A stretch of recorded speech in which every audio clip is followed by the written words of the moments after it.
Welcome, welcome, welcome, everybody. This is your girl, Tanya Barnett, the Flyers Talk Show on Facebook Live every Monday night, 8 p.m. Eastern Standard Time. Make sure you tell your family, tell your friends, tell your homegirls, tell that co-worker that always has drama in her life. We always have a message for them. I'm super excited because I bring the best of the best of the best of guests on my show. And tonight's guest is, when you hear her speak, you're going to know why she is a guest. And I'm really, really excited to have her. So if you're just not joining me, make sure you comment, say hey to us, say hey, Nicole. We'll put your comments on the screen. If you have any questions, feel free to ask them. This is a conversation. So please, please, please feel free to ask any questions of her, any comments. We'll definitely engage you and dialogue with you. If she is in the midst of talking, I'll let her finish her point and then I will ask questions. So make sure you share this out. Sharing is caring. If it's not for you, no harm, no foul. Share it. Somebody else could probably benefit from this. So I'm not going to belabor the moment. I've been blessed by this woman. I met her last year and I have her books and her books have blessed me. And so I don't want to stop anything. We're going to jump right into it. So my special guest tonight, you all, is none other than Nicole S. Mason. Welcome. Hey, Ray. Hey. I'm so super excited to be here. Thank you. Thank you for the awesome opportunity. I never take it for granted, nor do I take it lightly when God gives me the opportunity to share and to just have some awesome time with my sister friends. So thanks so much. Oh, thank you. I am honored that you said yes, because there's a lot of women out there. There's a lot of entrepreneurs out there. And I'm very clear on the type of guests that I have on my show. Mm-hmm. And you are one of those women who I admire.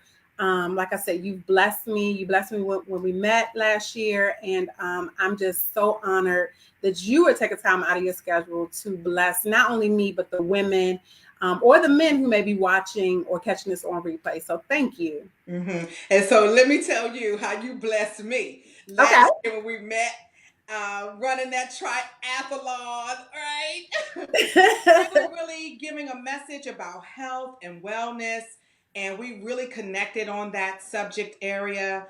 I was so tremendously blessed because one thing that really helps you along the way is to know that you're not alone, mm-hmm. and really to know that you too had a diagnosis, but you decided to say, no, right. This is not what I'm going to do. And this is not how this is going down.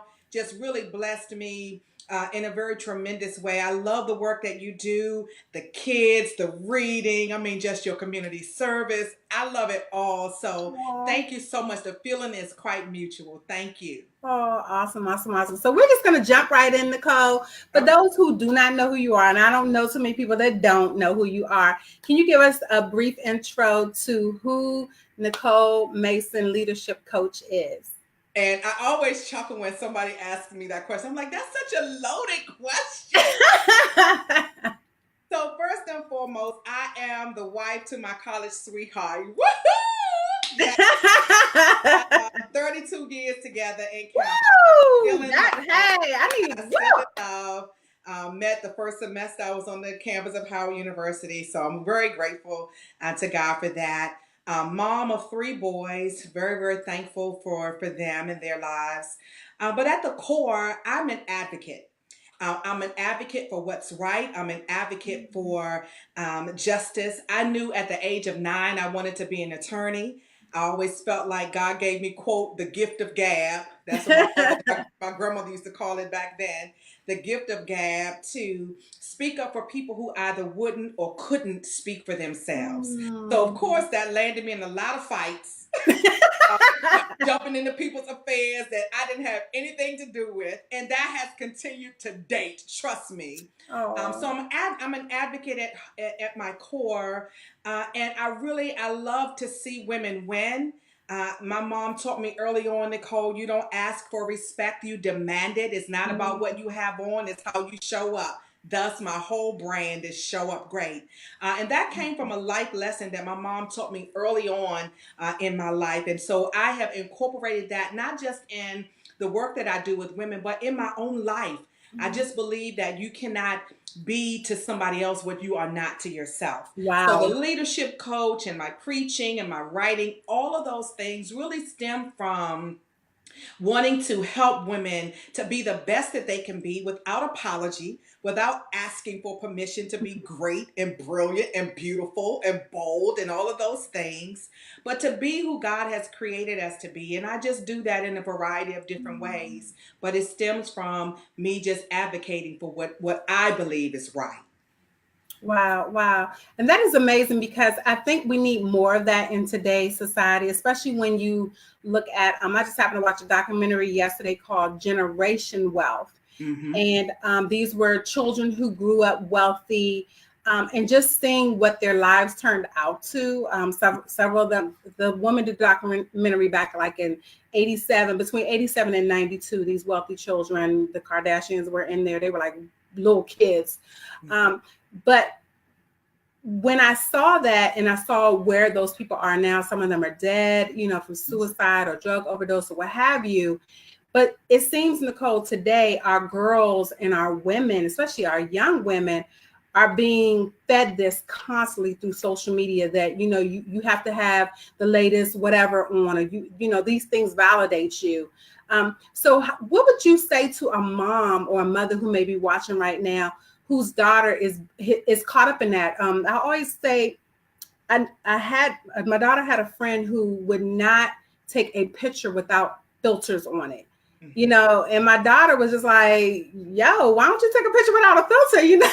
Right. But this girl was like, I'm ugly without filters on. So what would you say to that woman whose daughter now is going through these self-esteem issues? Because you're talking about showing up great, but a lot of people, I'm sure if you scroll through your Facebook feed right now, you probably see women who have filters on and things of that nature. What would you say to that mother, to that woman who feels like, these filters enhance who I am, as opposed to, like you're saying, show up great? So my first thought, my guttural reaction is, you can't give to your daughter what you don't have. Mm. I'll let that go over. I was an only child, so silence is my bestest friend, right? I think it's very important for the women to have a hold on who they are first, before they try to impart to their daughters.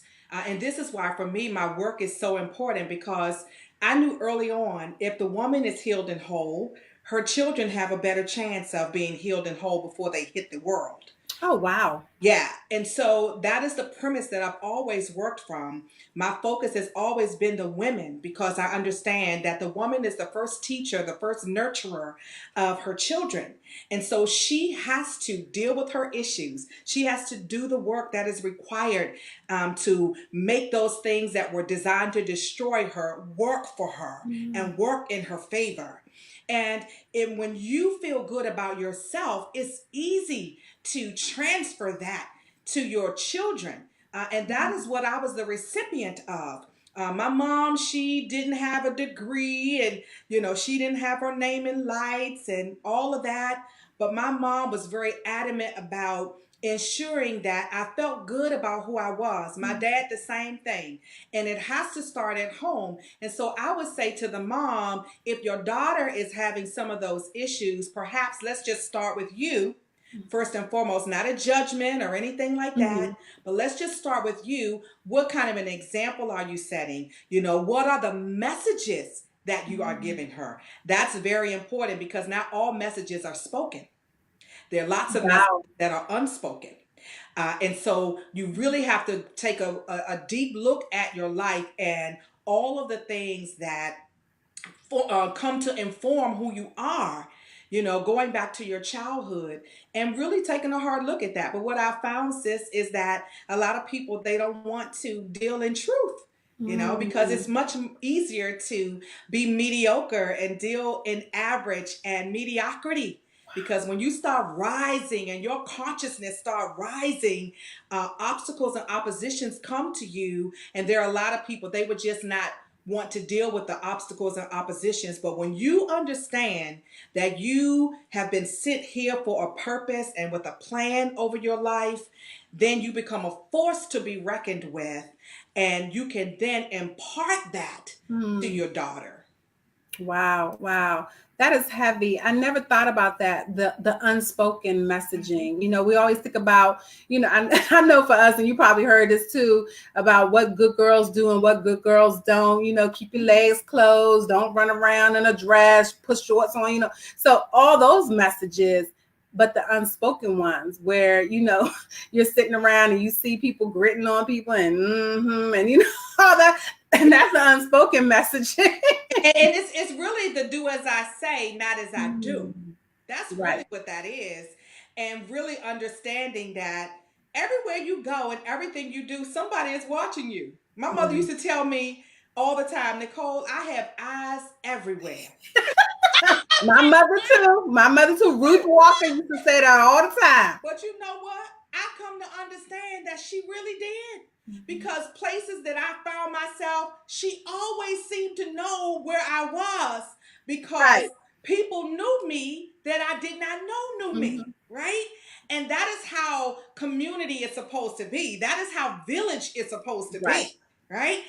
And so when you talk about unwritten, it's like, no, you have to be very cognizant of how you conduct yourself. My mom and my father divorced when I was 3 years old. My mom was very adamant about not bringing men to our home. I Right. knew she was dating or something because men were calling, but in terms of docking the door, none of that. None of that. None of that. None of that. Mm-mm. And Right. those kinds of commitments to yourself and commitments to your children are the things that make the difference when the rubber meets the road. Wow. Wow. That is so good. That's so good. If you're just not joining us, my name is Tanya Barnett, and my special guest tonight is none other than Nicole S. Mason, Esquire. She's a leadership coach. And she's going to be talking to us tonight about the power of confidence in leadership. And Nicole, one of the things that I thought about when I saw that topic is I thought we think that confidence and leadership are hand in hand, but it's kind of like a challenge, like saying there's power of confidence in leadership. So that means what I'm taking that to say is that there's people in leadership who may not have confidence. So as women, there's something we need to tap into. Absolutely. There are lots of people who hold the title, but they don't have the confidence to go along with it. That's why you have bullying in the workplace. That's why you have hostility in the workplace. And so this is my bailiwick. I do equal employment opportunity, diversity, and inclusion. And I've done that my entire career. And I have been the recipient of working for someone who did not have confidence. And in fact, I mentored and coached her to get the position. And as soon as she got the position, I was the first target. Yeah.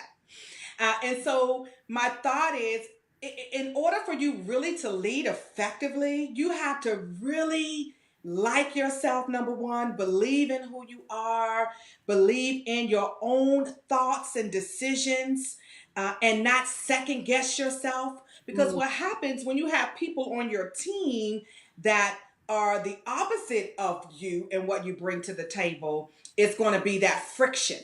And Right. so you have to have the confidence to lead. My thought about leadership is that people should follow you because they want to and not because they have to. Wow. So I was at a conference recently and I heard a sister, she was preaching and she said, we have many people, and of course, this doesn't apply to all of your listeners, but for some, I'm sure they can understand it. She said, we have plenty of people, they are title heavy, but Jesus weak. Yeah, that's how I felt too. I told her afterwards, you better trademark that. And that is the way that I see a lot of people in leadership. They have the title, but their confidence is so low to the floor. And you can always tell because they always braggadocious about, what they've accomplished and, who they are and who they know, all of those things. Listen, when you are confident in what you have been called to do, you don't have to wear that on your sleeve. I Right. remember somebody saying to me one time, I didn't even know you were a lawyer. No, because I don't have to wear that on my sleeve because I Right. know who I am. But trust me, If you come up against me, you will find out. Right? But in terms of having to walk around with all these different titles and all these things that I've accomplished, because I have accomplished much in my short period of time on earth, but I don't have to walk around with those things because I understand who I am. But when you have people in leadership who are trying to still figure out who they are, not what you're doing, but who you are, it's a problem. You know, I've told people over the years the workplace is like a playground. You have bullies and you have people that keep drama going. You have gossips. You have the introverts. You have the extroverts. That's me. You have the people that always standing up for others. That's me. Right? Right. You have I'm the all these different, peacemaker. right? All these different people and personalities and energies. And so it is in the workplace. And a lot of people with their unresolved issues, they just come to work, and this is why people have a hard time trying to be creative and trying to bring their best selves to work because they're up against a spirit energy that has nothing to do with the work at hand. Wow, wow, that is so good. And I know that I've been the victim of workplace bullying by two supervisors. One, I got fired. The other one, I did two EEO complaints. And then I wind up quitting after she had to go to leadership training. Yeah. I was like, I don't need this job, but you're going to go get some training, Yeah, type thing. absolutely. Absolutely. But it did come from, that place where she from having conversations with other people where some issues that she had with her mother was controlling, and she had to run her mother here, doctor's appointments, church, all these things. So when she came to work, that's when she exerted her control, because Absolutely. even as a 50-something-year-old woman, she didn't have control when she left work. She reverted back to daughter to her mother. So what would you say to a woman who may be watching right now? And I'm finding that workplace bullying is heavy. That's one of the workshops that I teach about avoiding professional manipulation. What would you say to someone who's watching right now who's dealing with that? And I remember sitting in my car and crying and telling my husband, babe, I can't go in here another day because I can't deal with her. And I wind up, like I said, reporting her several times and then quitting. What would you say to someone who's dealing with that right now with a boss or a coworker who's overbearing, or, things of that nature? What would you suggest, like one or two steps that they can take tomorrow? Sure. So the first thing I think is very important is to have a good support system. And that's wherever you work, you have a good support system because you have to have an outlet. And I would say, most importantly, you have to stand up for yourself. One of the things that I've come to know is that people treat you the way you allow them to treat you. Period, point blank, exclamation point. Now, how that is expressed is different, because people have different spirit energies, right? And what I mean by that is you have some people that are bodacious and bold, like me, like you, right? And then you have other people, they're not so much bold outwardly, but they have power inwardly, right? I call them the quiet storm. And you really have to figure out whether this job that you're working on, this career is worth you standing up and fighting for. And you know what my response is? It absolutely is. Because you should not ever let anybody mess with your money, mess with your career, particularly one that you've built up and you have invested your time, energy, and your education, your expertise, all of that in. Right. And so at some point in time, the rubber meets the road. It's just like a kid. You have to, at some point, stand up for yourself. And I remember very vividly a whole family, I had to fight a whole family one time because my grandmother, she owned a dry cleaner. She was the, business owner in the neighborhood. And one of the girls got mad at me in school for whatever reason. And they followed me home. And this had happened on a number of occasions, right? Until one day my grandmother, she locked the door to her dry cleaners and would not let me in. I'm like, wait a minute, lady. Lord have mercy. Open up this door. And she just stood there. And her thing was, now y'all not gonna jump her. You can fight one-on-one. And I'm like, oh no, I didn't agree to that, Grandma. What are you talking about? But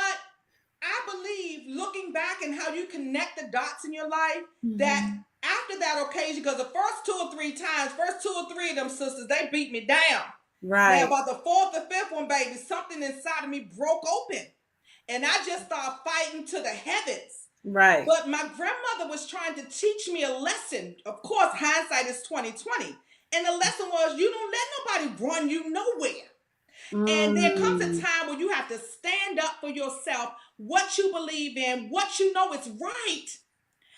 And so I would say really finding the courage to stand up for yourself, because sometimes it just takes you doing just that, saying, you know what, this isn't right.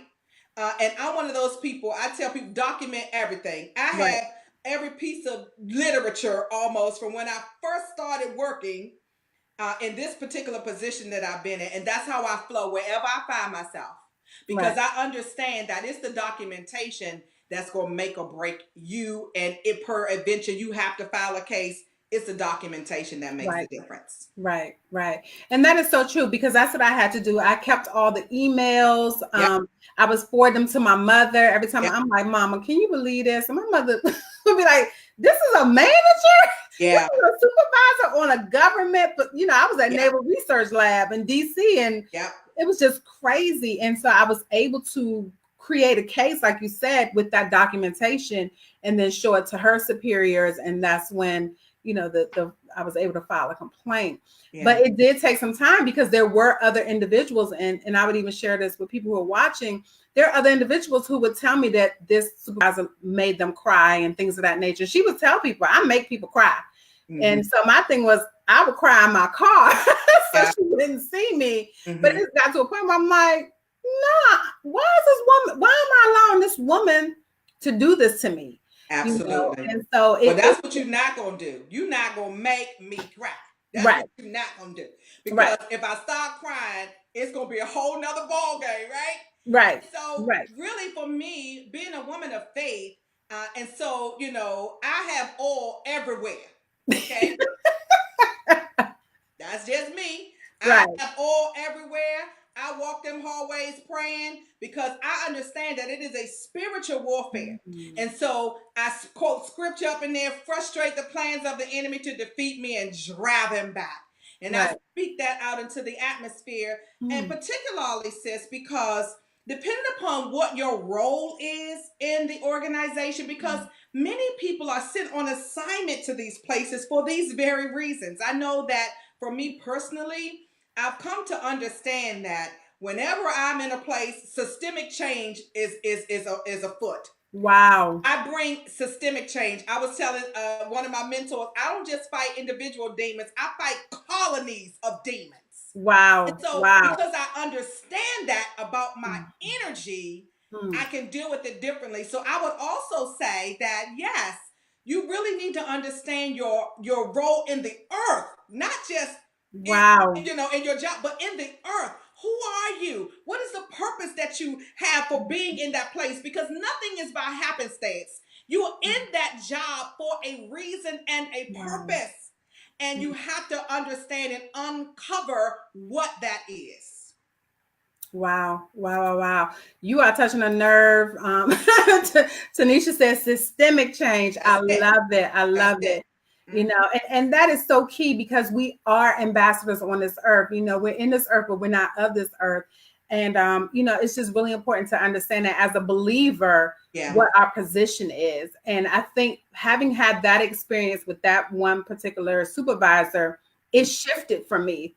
Where it is to the point where I'm like, no, I will not take this. I know my value. I know my worth, whether you see it or not, and standing in that, and then making that person recognize that, whether they want to or not. So I think that's really, really great. Let me see. Lyrical Artist says, me too. I used to go to school extra early, put oil all over that school when I was working in the school system. I know that's right. Absolutely. And teachers especially. I mean, I'm in an elementary school right now, 5th grade, and it is draining, the issues that these children have, from homelessness to not having enough food to eat, to some of them coming from abusive families, or I see children, their hair isn't done, just all different types of things in the school system. So yeah, definitely as an educator, it is very important that we understand our positioning, because we may just be there to intercede for those children. There you go. Absolutely. Absolutely. And really taking that position seriously, that it's not just about you being there to be a teacher or being, somewhere to be an attorney, to be somewhere to be a director, such as myself. It really is understanding why you are there and the power that you walk in. And see, when we come to understand that, you don't have to walk around, pleading the blood and speaking in tongues. You don't have to do that. Right. Your presence makes the difference. I'm clear that when I show up, it doesn't matter where it is, that my presence makes a difference. Right. And so when you get that and you understand that, it's important for you to flow in it and not back down from it. That's very, very important. Wow. And I love the fact that we're having this conversation, because I think sometimes people separate the two. They separate, their spirit man or their being from themselves as an employee. But when you understand that, they flow, that just like as a wife, I'm a wife, but I'm also an intercessor, for my husband. And the two don't separate from each other. That's just who I am. That's my calling as a wife, as a mom, the same thing, interceding for my children. And it's the same thing on our job. But I think what happens is it's about using wisdom on how to flow. Like I just said earlier, you don't have to go in there, talking about Jesus, speaking in tongues. Right. Really understanding, having wisdom, and knowing that your spirit, at least for me in my case, my spirit speaks louder than my words any day. Right. And really understanding how to flow in your spirit, not spooking people out, not being so heavenly minded, earthly good and all those things, but being relatable, really understanding how to relate to other people and how to set an example for Christ without ever speaking his name, and exercising the power and the authority that he's given us wherever we find ourselves. So that to me comes with growth and maturity and really investing in your relationship with God in such a way, and really understanding with confidence who you are. Because like you said, for me personally, I'm all these different things. I have all these different titles, all these different parts, all these different ways that I flow. And guess what? I can't separate myself. This is how I believe that people begin to live pseudo lives, fake. Okay? Just wow. Fake. Because you can't remember when you're supposed to be who you're supposed to be at a certain place and time. Yeah. That takes too much energy. Right. Just be who you be, wherever you are, and let it flow out of you very fluidly.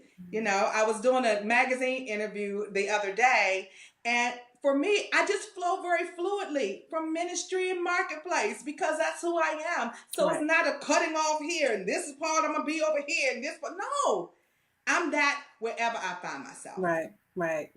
And, and that kind of speaks to the point where you were talking about in maintaining your momentum, where someone had made a comment to you about, you doing all these things, just pick one. And I've had people tell me that, and I'm just like, but wait a minute, I'm a giver. Literacy is my thing, so that's why I have my literacy nonprofit. I'm a wife, so that's why relationships are very important to me. But then also I'm a veteran of the military, and so this making sure veterans have the services they need. Yeah. And I actually had someone tell me, you gotta pick one, because people gonna be confused and they're not gonna know what you're doing. But it's like, I can do all of them. Yeah. Because I have the support, I have people in my circle, I have backup people, I have chairperson, volunteers, so I'm not doing everything. Yeah. So can you speak to that a little bit about women who find themselves in that position where they do wear many hats, and like you said in here, somebody thought she was saying something good to you, but it wasn't for you. Yeah. That I remember that day very vividly. The lady, she really hurt my feelings. She really hurt my feelings, because I was already in a quandary at that time, trying to figure out, If do I leave the law to go preach? You know, can I do both? I mean, all these things are going through my mind. But see, that's how the enemy works and operates. He sends somebody right at the time when you are vulnerable and open and, feeling weak perhaps. And that's what I encountered that day because I already had that feeling going on. And, I remember coming home on the train from Philadelphia, just feeling dejected, like pick one thing. I'm like, well, I'm all these things. God has given me all these giftings. Mm-hmm. And what I really come to realize, because my husband, thank God for him, when I came home, he's like, what's wrong? I'm like, nothing. He was like, girl, please, I know you. And so when I was telling him all that, he was like, Nicole, he said, you are all of those things and you do them well. I was like, yeah, right? But what I really had to come to realize and come to grips with is the fact that in my grandmother's generation, they did one thing because they had to, right? We in this generation have been afforded the education, the exposure, the experiences, so that we can have more than one thing that we can do. And I always say my grandmother's success was a matter of survival. My Right. success is a matter of choice. I can choose to be successful or not. I can choose, I have options, right? I Right. can do a number of different things. Right. And that is all because somebody else laid the framework for me. So I would say to the woman that's listening, be all of those things that you feel God has led you to be or that you have giftings to be, but you have to also use discernment on when to be those things and at Right. what time. Right. And that's where using wisdom also and having that support, Yes. so that you can do those things, and then being able to step away from for some things for a season. What I found was when I was doing not just the things I'm doing now, but I was, trying to coach cheerleading and trying to be the football team mom and trying to be the Girl Scout troop leader. I was doing way too much. Yeah. And I mean, God had to sit me down and say, look, these are good things, but they're not God things. These aren't things that I called you to do. And then once I got clear about that, then those things kind of fell by the wayside. And the things that I'm really supposed to be doing are the things that picked up, the things that are now blessing not only my family, but other families and people outside of my community, nationwide now, because I stopped doing good things and chose to do God things. Absolutely. And that's so critically important. And you have to really understand that. And for me, the way that I'd like to frame it is you have to know your why. And you have to consistently go back to your why. And your why has to be bigger than your obstacles, your oppositions. And guess what? Your why also has to be bigger than all of your multiple talents. Because we are multi-talented, but it really is the gift zone that you have to stay in.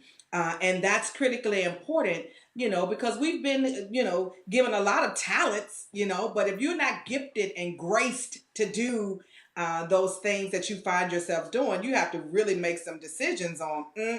No, I know for me, it's like this tech thing. We were laughing before we got on. Listen, I'm not with this. This is why I have these millennials on my team. You post and do whatever you need to do. You do the graphics. I don't have time for that. All right. You have to know your strengths and your weaknesses and stay in your strength zone, your gift zone. My gift zone is writing and preaching and speaking and doing all those things. All the other things, that's not my gift zone. Let me give that to somebody whose gift zone that is. Right. That is so true. And I'm glad that you talked about that. And so in Maintain Your Momentum, that I just devoured in one sitting. Amen. And just crying and just everything. This book just really blessed me. Amen. I love the fact that you talked about high achieving women engage in a regular and consistent spiritual practice. They believe it helps to keep them centered, focused, energized, encouraged, and empowered. They don't take this aspect of their lives lightly. It is indeed their lifeline. Can you expound on that a little bit? Because I know in today's society that, you hear all these we have all these different thoughts that come from different people who are thought leaders in their respective spaces. But you're talking about us having that direct connection as far as Christ-centered women. Mhm. Why do you feel like for highly effective women, this is a major component? Yeah.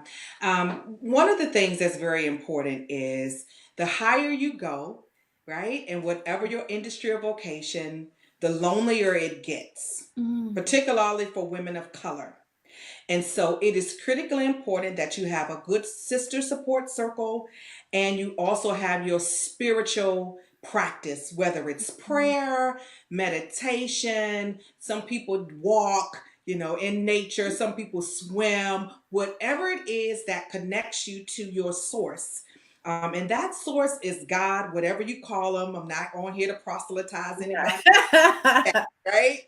But for me, it's so important because when we really walk in purpose, it comes with a heavy mandate. Mm, And when you really understand the depth and the breadth and the degree of what your assignment is, you will always go back to the cup to get refilling because you understand it's not you that's pouring out anything. You mm, can't pour out in and of yourself because you don't have the capacity to do that. You right. have to go to the source to get filled and refilled in order to give out. And if you do not, then you will burn out, then you will be stressed. This is why we have a lot of women that have all these different ailments because they are so busy working that they don't take the time for themselves, exercising, eating right, and all of that, which we started out the conversation at the top of the hour. Really understanding that you have to move this body. And not only do you have to move it, you've got to increase your spirit, woman and man. For those men who are watching, you have to increase that part of you if you really want to sustain whatever it is that you're doing. Right. Because if you don't, you're going to burn out. And we see it all around us with the spirit of suicide on the rise, with the number of women having aneurysms and strokes and heart attacks early in their lives. And that is because I believe that really you have to prioritize what you need. And for me, my spiritual practice is prayer. Right. Baby, I'm going to pray about everything and everybody and every situation. It doesn't matter how small it might be. And of course, over the years, I've heard that you just way too deep. Whatever. I don't care because I understand that that is how I have been able to maintain Right. and how I have been able to accomplish all that I've accomplished in such short periods of time and in the midst of major crises in my life because people they look at you, they don't know what you're going through, Right. what you've been through, but still it's the grace of God that has allowed you to continue to succeed and continue to accomplish, but it comes at a hefty price. Right. Right. Mhm. I remember my mentor when we lived in Germany, Miss Vera, and she said the anointing costs you something. Oh yes. And she said part of that is when you're walking in your anointing and in your purpose, it's going to cost you something. And being able to be centered in that and understanding, okay, part of that is taking care of my not only my spirit man, but my physical body as Yes. well. And like you said, to your point, I've interviewed two women on my show that had strokes in their 40s Yeah. and they were trying to do it all. Yeah. And in the midst of doing it all and being all, they wound up having strokes. Thank God they recovered.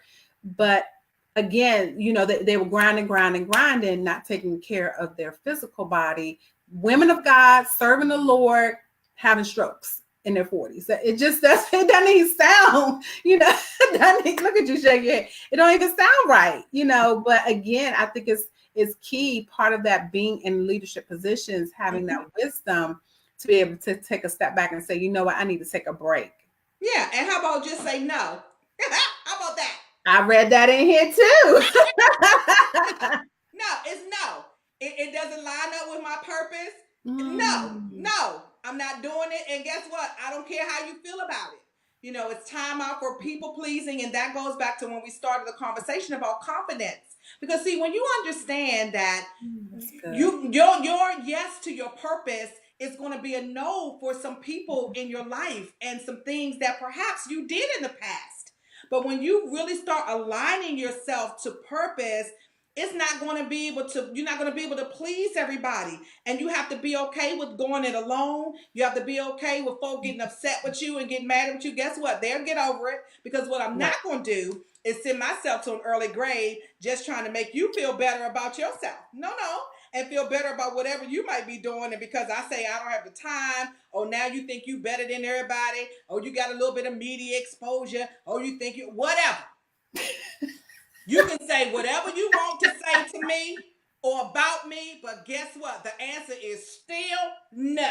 Right. Because I understand that I am responsible for my life. I am responsible for the time that I have on this earth and to do what God has called me to do.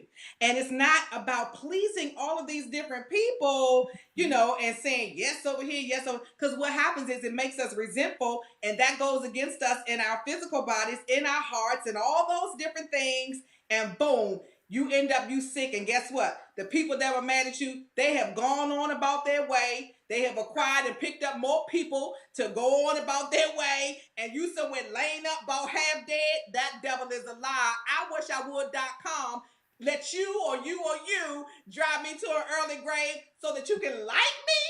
And in your heart, you know, probably don't like me anyways. Girl, please. Wow. No, we're not doing that. It's not. It's not. Wow. Wow. Wow. Wow.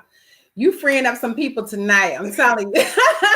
And we don't talk about this. We talk about, being everything to everybody, but being saying there's a book, it's called The Best Yes by Lisa Turkhurst from Proverbs 31 Ministry. Proverbs 31 Woman Ministry. And she says, every time you say yes to somebody else, you're saying no to yourself, to your family, to your husband, all those things that you want to do, you're now saying no to yourself. And so I just think it's so key. And I'm just being honest, I really struggled with that for years, with doing things for everybody, like you said, resentful, and then like they going on about their business. Here I am, midnight working on something, and they in bed sleep because I got to get this project out, or I got to work on this program for church or whatever. And the people who asked me to do it, their lives are easy, and here I am stressed out because I done picked up another thing. Yeah. And sis, it's really, to me, also about having crucial conversations with people in our lives, or people who want to be in our lives, and really having a crucial conversation that this is where I am, this is what I'm doing, this is what I'm about. Again, I find that everything goes to confidence. I think that confidence is the key to success, and you have to have confidence to have crucial conversations about what you will accept, what kind of boundaries you're going to establish. All of those things come from confidence. And so when we really have that nailed down, then we can formulate these relationships that really add to us and not delete from us. Right. Oh, and with you saying that, I've had several friends, and just here recently, that have fallen to the wayside. They felt the need to tell me how they felt about it. Ever since you wrote your book and you on TV, you act different. You don't have time to come to this. You don't have, and I'm like, you know what? I used to before, but I'm in a different season now. Yeah. And like Mary just said, season of no to others for the yes to me. And it's so true. And we're supposed to be evolving into going to the next level that God has for us. And I can't be that stay-at-home mom that I was 10 years ago with little people. And, I'm going to the soccer field and all this other stuff. Now that my children were about to be empty nesters, I'm in a different season. Yeah. So to expect me to be that same person I was 10 years ago is crazy. Yeah. Well, I'll tell you, my response to that is, I'm not asking anybody for permission to be who God created me to be. And it's very important that you understand that, for those who might be listening, you don't have to ask for permission to be great. You don't have to ask for permission to go to the next level. And, you're not going to be able to take everybody to the next level, and that's okay. People aren't going to agree with it. And really, a lot of it is just plain old jealousy.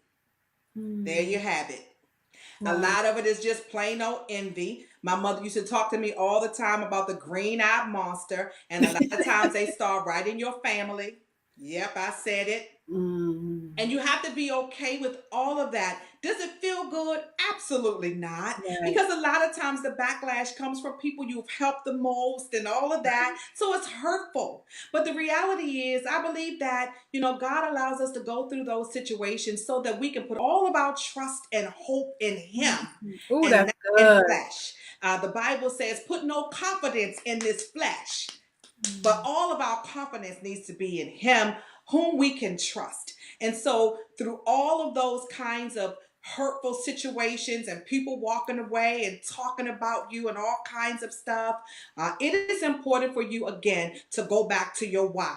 This is why I do what I do. Right. And if it doesn't work for you, it's okay. And you've got to get to the place where you understand you're not for everybody. It took me some time to get there too, sis, when I started ministry. Because Right. in ministry, you want to help everybody, you want everybody to like you, and you want everybody to call you.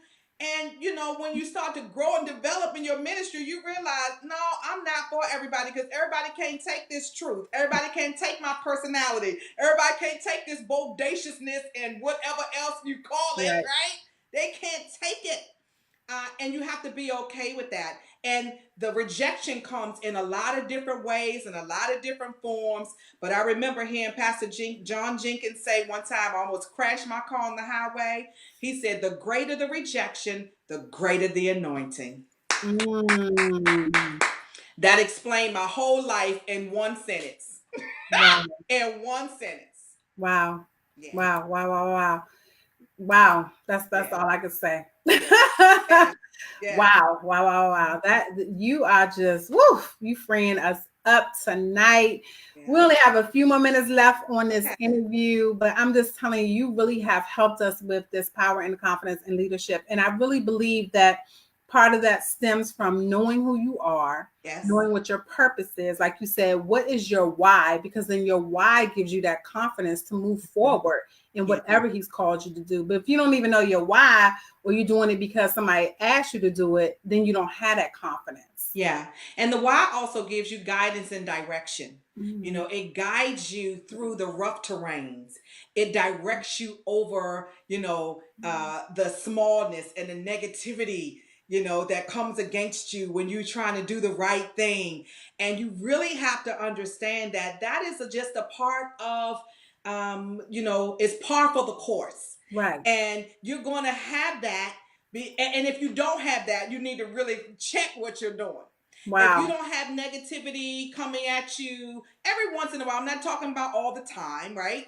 But if you don't have some resistance, that's the word. If you don't have some resistance to Mm-hmm. what you're doing and the lives that you're impacting, Right. then, you better check it. So I always, I got into the place where I learned how to laugh at the devil. That's what I call it. In one of my other books, I wrote a whole chapter on that. Learn to laugh at the devil. Because when you understand that when resistance comes, I know I'm on the right track. And so I Right. want to say to those of your listeners on your platform, the resistance that you are experiencing, you really ought to get happy when you can connect it to purpose and you can connect it to what you're doing, because that is the way that, for me personally, I know I'm on the right track. Wow, wow, that is so good. And with that being said, you have a free workbook that you would Yes, love to give to everyone, which I think is fantastic. We love freebies, yes. and I think it's so generous. So thank you, thank you, thank you. Can you tell us a little bit about that workbook? So again, talking about confidence, and the link is selfmasterywithnicole.com. Thank you. Yeah, selfmasterywithnicole.com. And really, it's talking about exactly what we're talking about tonight, just a little bit more in depth. It asks you questions about your own self, because I really believe in order for you to become a force to be reckoned with, which I believe we're all destined to be, you Mhm. really have to do your internal work.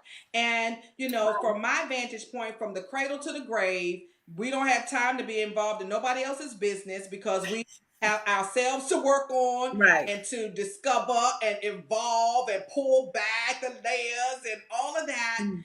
And so the Self Mastery with Nicole does just that. And certainly people can reach out to me if they have any questions about it or want to know more about how I might be able to help them. But really, it's really focusing on your own self and really asking yourself these questions. Why am I the way that I am? Why do I do what I do? Why do I jump to these conclusions that I may jump to? Why do I, scale myself back and, dumb myself down in the presence of other people? What is that really about? Right. Really asking yourself all of these kinds of questions to give you some resolution about yourself. Wow. Wow. That is fantastic. And I also want to encourage everyone, if you have not purchased Maintain Your Momentum Success Quotes for High Achieving Women, I got a bookmark in here. I done highlighted some stuff, underlined some stuff. This is fantastic. This is one of those things you need on your nightstand. It was on my nightstand. It just was perfect for me this morning when I picked it up. It hit me right where I was. And then there's also Faith for the Fiery Trial. So if you do not have these books, make sure you check these out. Again, another fantastic book. This has stories by amazing African-American women. I see some women that I know, Sharon, I know a lot of these women on the back of here. Keisha, I went to high school with Keisha. So, yes. Yes. So make sure you all check this out. Now, where can they get your 2 books, and where, if they want to continue this conversation with you personally, where can they reach out to you? So sure. Thank you so much again for this awesome opportunity. So right at my website, it's NicoleSMason.com, and that's NicoleS Mason.com. They can shop right there on my website. They can also download my app from the App Store. And they can do that. And, of course, I'm Nicole S. Mason across all the social media platforms, so I'm easy to find. Would love to connect. And I'm just so thankful for this awesome opportunity. Tanya, I never take these opportunities for granted, nor do I take them lightly. So thank you so much for this awesome opportunity to come onto your platform and to share tonight. Well, I am honored to have you. Like I said, you have blessed me tremendously, and I just wanted you to be able to bless even more women. And as people share this out, they catch us on YouTube or iTunes or what have you, or on replay, that it can really bless way more people than, you and I would even know, and then that's the beautiful thing about having platforms like this. Thank you so much, Tanisha, for putting that up there. We can reach people that we don't even know we're reaching. People who may be in the middle of the night, come up and they're pulling up Facebook and their girlfriend done shared this, and they're like, oh, let me click on this and see what they're talking about. And it's just what they need at 2-3 o'clock in the morning. So I thank you for sharing part of your story with us. I thank you for allowing God to use you, because I clearly could feel him pushing you and nudging you on some of the things that we needed to hear. I know I need to hear some of this. And so I just thank you again so much for saying yes, because you could have chosen to do anything else, but you chose to spend the evening with us. And so thank you again. Thank you. I have to chuckle because it don't take much from me. In a minute. All right, everybody. So I will see you again here next week. Same time, same place on Facebook Live. If you're catching us on replay, if you have any questions for Nicole, please go to NicoleSMason.com, as well as selfmasterywithnicole.com. Get that free workbook, because we got to work on ourselves. And once we start working on ourselves and allow God to reveal some things about us, then we can start to change. But if we still doing the same thing and we start to change, it's insanity. And it's 2019, like real talk. So we got to work on some things to be better. And Lyrical says, thank you. She loves you. This was amazing. So I will see you all again here next Monday, right here at 8 p.m. Facebook Live. And I appreciate you all. See you later.